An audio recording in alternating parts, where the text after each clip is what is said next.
quería referenciarte algo que quizá vos no te acordás, pero hace yo ya muchos años que te vi por primera vez hoy y casi me hiciste recordar esa etapa, creo que era en Mendoza, en el inicio de ADEICE, que vos diste una conferencia sobre la Eneida, era particularmente, y no pudiste escribir los versos, pero los recitabas de memoria y los traducías de memoria.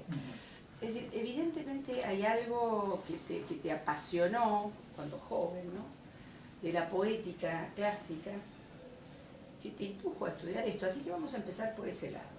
Es decir, ¿qué te llevó a vos primero a estudiar letras y después a estudiar letras clásicas, ¿no? Que no es tan simple.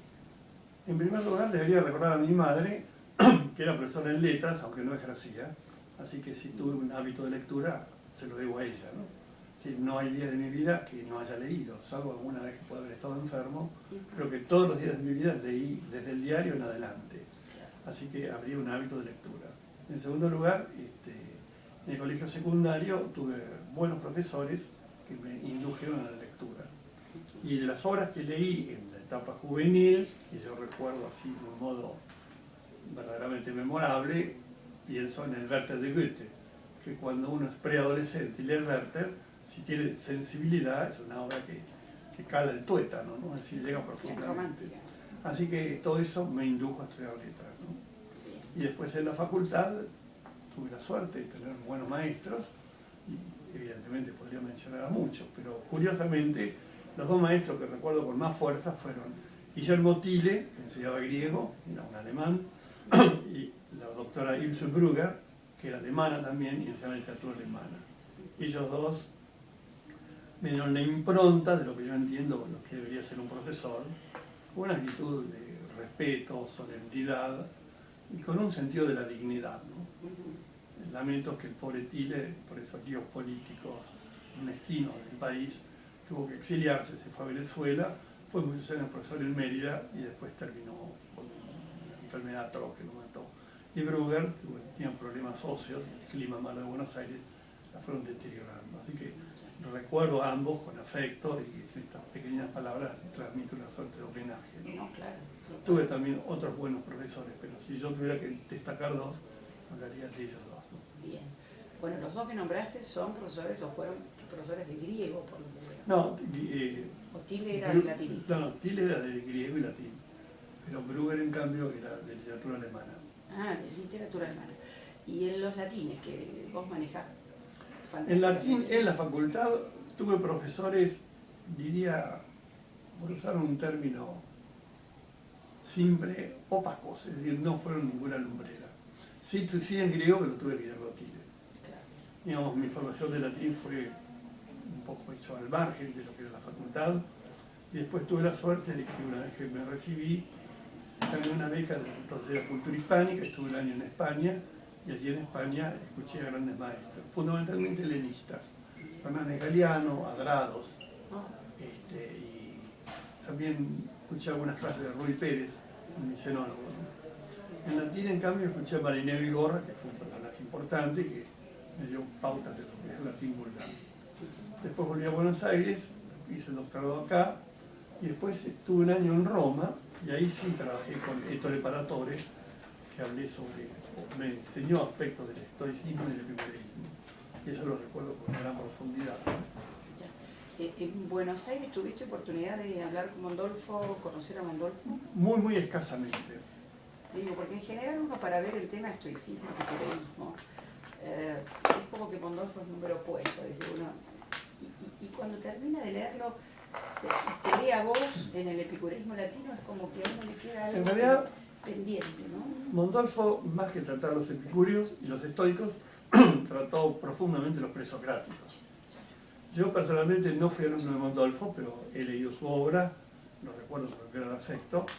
Incluso en la Academia de Ciencias, con el doctor Walton, hace un par de años hicimos un homenaje a Mondolfo, porque tristemente ha sido un filósofo olvidado. Mondolfo era profesor de filosofía antigua en la Universidad de Bolonia.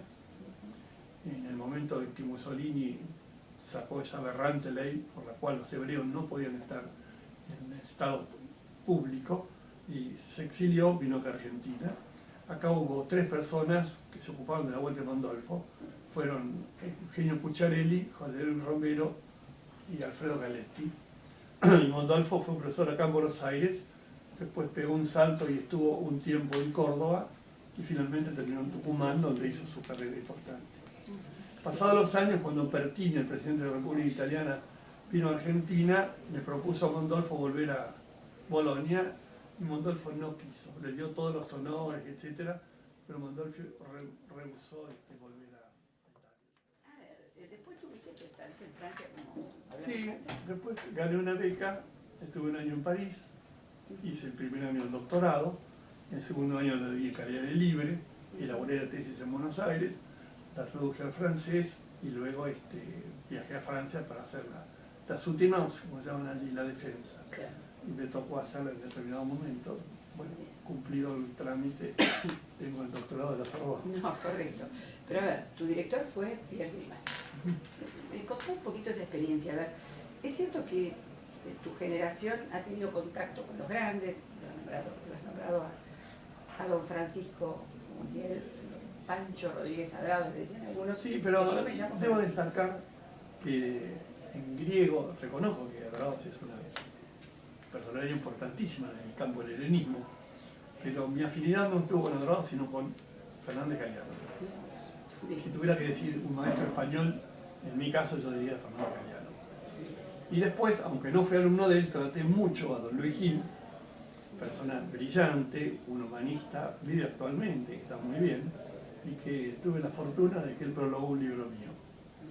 Y lo escuché mucho, pero fuera de clase, porque él no daba clase en Madrid, ¿no?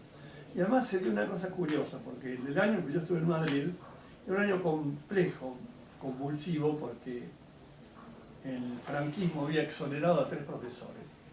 A Tierno Galván, que después fue alcalde de Madrid, a Aranguren, que era un médico famoso, y a García Calvo.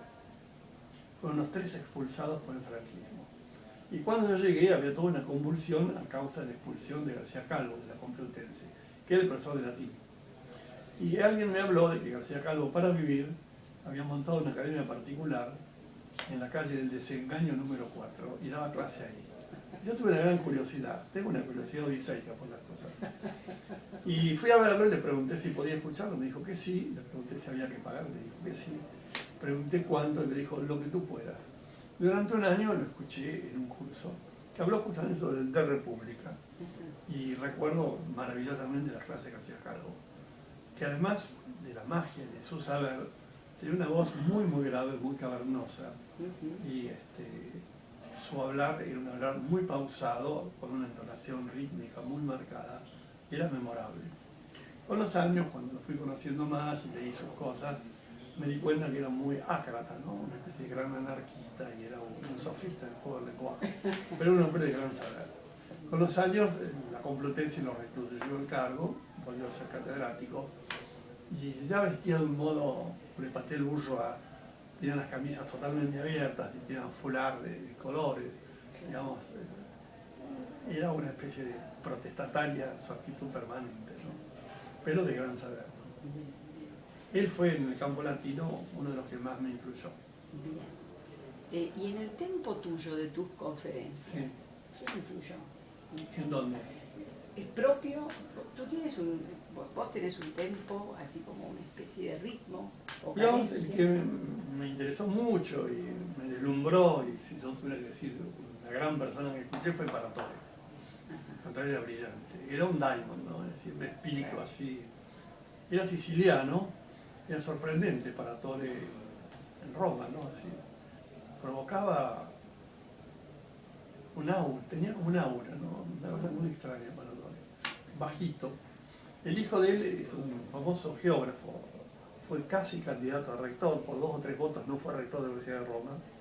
Los Paratore era una familia muy, muy ilustre de universitarios italianos. Además era una personalidad deslumbrante Paratore. Grimal no, Grimal era bien francés, bien retórico, así, muy apocado en el sentido de un hombre volcado al campo de la docencia universitaria en el buen sentido, ¿no? Volviendo a Grimal, la actitud de los directores de tesis en Francia, Sí. frente a lo que hoy nos pasa, digamos, cuando hay que dirigir una tesis doctoral o sos dirigido, digamos, ¿no? ¿Cuál es la actitud de Grimal para su dirigido? Diría que depende de cada persona, no se podría generalizar, cada uno de su manera. Yo hice cursos con Robert Schilling, aunque él lo pronunciaba Schilling en la francesa, y era un hombre de una exigencia extrema, minucioso, leía línea por línea, ese era Schilling. Grimal era un poco la nonchalance, es decir, dejaba que uno hiciera solo. Grimal sugería las grandes líneas, decía la bibliografía, decía preste atención a esto, a esto otro, pero después dejaba que uno actuara libremente, ¿no? ¿Y eso te sirvió? ¿Que te dejara tanta...? Bueno, hubiera sido más grato si él me hubiera guiado más, por ejemplo, probablemente. Sí. Pero era su modalidad. Aparte era un hombre súper ocupado, tenía compromisos de todo tipo. Basta ver la enorme cantidad de bibliografía que ha escrito Grimal. Tenía compromisos editoriales con todo el mundo, ¿no? Entonces, era un hombre muy ocupado. Llegaba a su clase, daba su clase, y a los doctorandos, que en ese momento éramos 2 o 3, nos atendía un rato, ¿no? Pero muy cordial en su trato. Pero era un hombre muy, muy francés en el sentido de la regulación del tiempo. Y yo le llevaba algo para leer y indudablemente lo había leído, pero las notas que me podía hacer eran mínimas, ¿no? Distinto a Schilling, pero eran modalidades. Claro. Es decir, uno fue o fuiste haciendo camino con aquellos que claro, uno tenías intentaba sacar de cada cual lo que mejor el otro podía darle, ¿no? Bien. Tus obras han sido muchas, ¿no? De todas las que has hecho. Digo, en la vida académica uno va como siguiendo una cadencia de visiones diferentes acerca de lo que le interesa, ¿no? Lo primero que te interesó del mundo clásico, ¿qué fue? Me interesó Virgilio.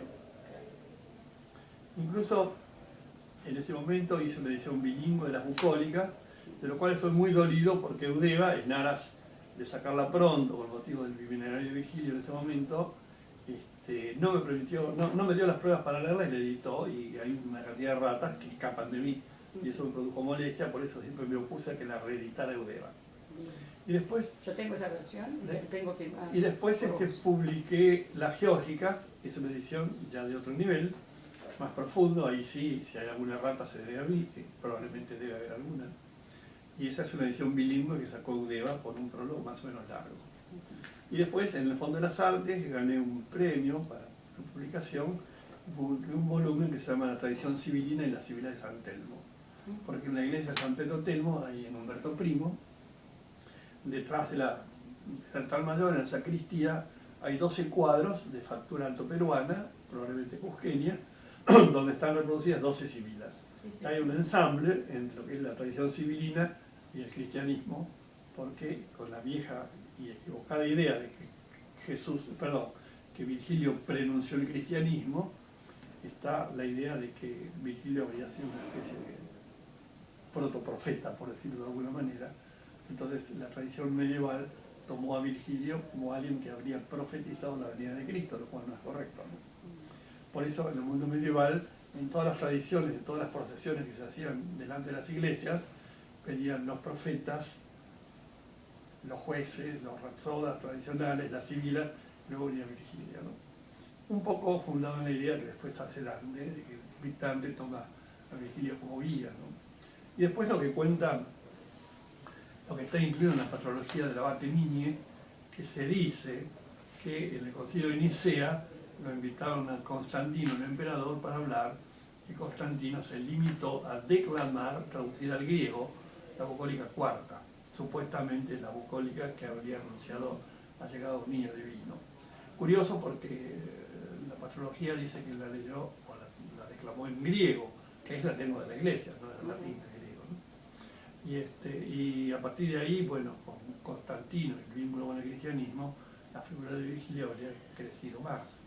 Pero en realidad la bucólica cuarta, según demostró con razón Jerón Carcopino, lo que Virgilio hace es anunciar la llegada de un niño divino porque han terminado los ciclos zodiacales. Entonces, él dice, él habla de la llegada de Virgo, que es la constelación zodiacal, y por error lo tradujeron por la Virgen, aludiendo a María. Y cuando hablaron del niño divino, pensaron que era Cristo. Y hay un verso muy famoso, Iam nova progenies caelo de Victuralto. Ya una nueva progenie desciende de lo profundo del cielo. Y a partir de esa idea vino la idea de que Virgilio habría prenunciado la llegada de Cristo, lo cual no es correcto. Que no es correcto.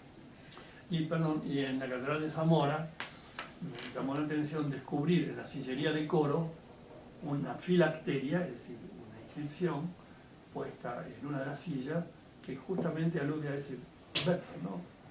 Ya no por Gniesca el de mi titulando, que yo fotografié y que después reproduje en la tapa del libro sobre la tradición civilina que editó el Fondo de las Artes.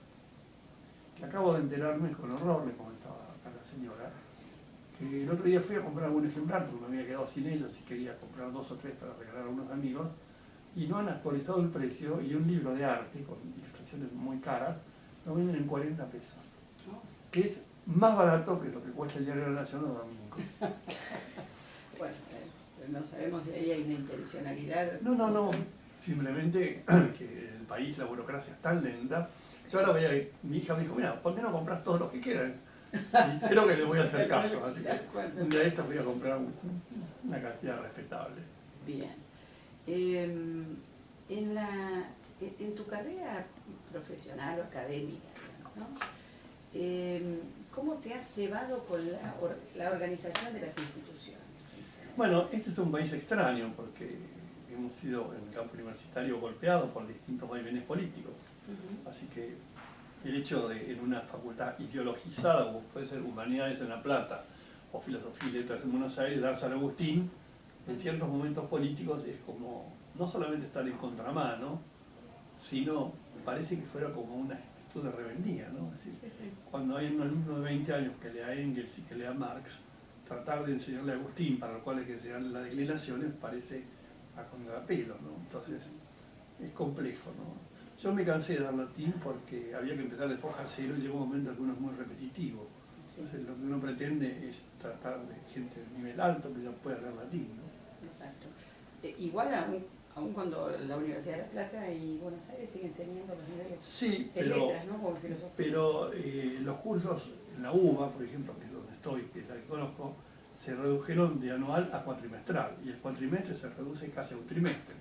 Y pretender en un trimestre enseñar una lengua clásica es imposible, es decir, siempre deficitario, ¿no? A eso se suma también el hecho de que la universidad, la hiperpolitización, diría Manzana, hace que la gran cantidad de clases hay ruido, bochinche, huelgas, paros, etc.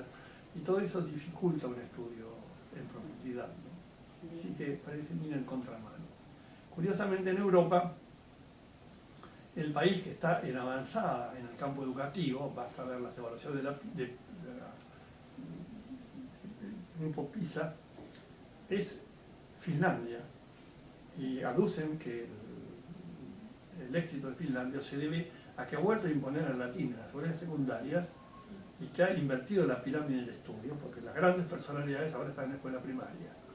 Es decir, se ha invertido, ¿no?, la pirámide tradicional. Y aducen que el éxito educativo de Finlandia se debería a eso. Y a la formación, ¿no? La formación docente de calidad. Sí, está bien, pero digo invertirla. No, correcto. Acá basta ver lo que gana un docente para darse cuenta dónde empieza la crisis educativa. Claro. Un maestro para vivir por lo menos necesitaría hacer 2 turnos. Exacto. Y a eso se suma que equivocadamente la gente dice tienen 3 meses de vacaciones, lo cual es inexacto. Sí. El maestro tiene el mes de enero, pero el mes de febrero está en funciones. Y el mes de marzo, en julio hay solamente una semana de vacaciones. Así que eso es una falacia. Y las 5 horas del maestro no son 5 horas solamente, sino que el maestro lleva las carpetas a la casa y tiene por lo menos 3 horas más de trabajo. Entonces, si uno quiere ver el origen de la crisis educativa, está en eso. Claro, cuando los distintos gobiernos recurren a los organismos internacionales y el BID da un montón de préstamos para mejorar la educación, basta ver que el beneficio no va al maestro. Es decir, están los asesores de los asesores, los viajes, los congresos, pero no va el dinero a donde debería ir. Pero no es culpa de tal o cual gobierno, es de todos. Entonces, hasta que no se revierta eso... Es una política educativa. Sí, hasta que no se tome conciencia de eso, la cosa va mal, ¿no? Bien, ¿y el Hugo Bauzá, escritor? ¿Cómo? A mí me interesa escribir y he escrito algunas obras de ficción, pienso 4 o 5, y lo último que estuve tupé de hacer es una novela sobre Virgilio, que se llama Virgilio, Memorias del Poeta, subtitulada Autografía Espiritual o algo así. Y comenté hace un momento que fue una jugada no muy grata del editor, para mi parte, porque yo no quería en ningún momento mencionar el nombre de Virgilio. El editor me dijo que si él no ponía Virgilio en el título, no vendería ningún ejemplar. Así que puso Virgilio, Memorias del Poeta. Y hago una ficción, obviamente con un andamiaje histórico, que es real, donde pretendo ver qué puede haber pasado por el alma de Virgilio en los momentos últimos de su muerte. ¿Sí? Los 3 días que pasa en Brindisi, donde él está asistido por Eros, que era su amigo y su discípulo y su albacea, en cierto modo, cuando Augusto le ordena no quemarle Eneida, y Virgilio desesperadamente pide a sus amigos y albaceas y poetas como él, Tuca y Vario, que queme la Eneida. En ese momento yo pretendo meterme, si es que es posible, en el alma de Virgilio y ver qué puede haber pasado en el poeta en esa duerme-vela previo a la muerte, ¿no? Y hice ese relato, en el cual ninguna vez hablo de Virgilio, hablo de el poeta con mayúscula, y nunca nombro a Augusto, hablo de él con mayúscula. Bueno, te resistías casi como contaste en la conferencia, ¿no? Se resistía Virgilio frente a lo que Augusto le pedía. Claro, correcto. Siempre hubo de parte de Virgilio una recusatio, es decir, una recusación a escribir un poema épico. En realidad lo que Virgilio quería era no hacer algo laudatorio de la Gens Iulia, porque él como campesino habría visto que el proceder augustal había sido un proceder, hasta me atrevería a decir, criminal, ¿no? Es decir, Augusto fue un déspota en muchos aspectos. Uno tiene una pseudo visión de la paz romana, pero si uno lee Tácito explica muy bien que esa paz romana fue hecha con sangre. Tácito en el libro primero dice, pacem sine dubio sed cruentam. Hubo paz sin duda, pero cruenta, hecha con sangre. Entonces todo depende de qué lado uno se sitúe, ¿no? Porque en general la historia está escrita por los vencedores, y hoy día hay una tendencia a recuperar el discurso de los vencidos, que es otro. Ahora, Hugo Pausá hoy, ¿qué es lo que más te interesa? Porque empezamos con que Virgilio... Hoy, una de mis nietas que tiene 6 años. Sí, ¿qué te lleva hacia qué tipo de actividades? ¿Qué es lo que más me interesa? Me interesa escribir y obviamente leer. Reitero mi agradecimiento a mi madre que me enseñó a leer, porque leo todo el día. Es decir, no lo sé exactamente, pero entre 5 y 6 horas por día leo todos los días. Bien. Variado, leo de todo un poco. ¿Y escribir? Bueno, el leer está conectado con el escribir, ¿no? Bien. ¿Porque tomás notas o porque...? Y a veces tomo notas, o a veces, aunque no las tome en mano corriente, las tomo en la mente, con el alma. Ya. ¿Como investigador alguna vez tuviste algún tipo de tic, costumbre de llevar algo para hacer anotaciones? Bueno, siempre llevo una lapicera y un papel, es elemental.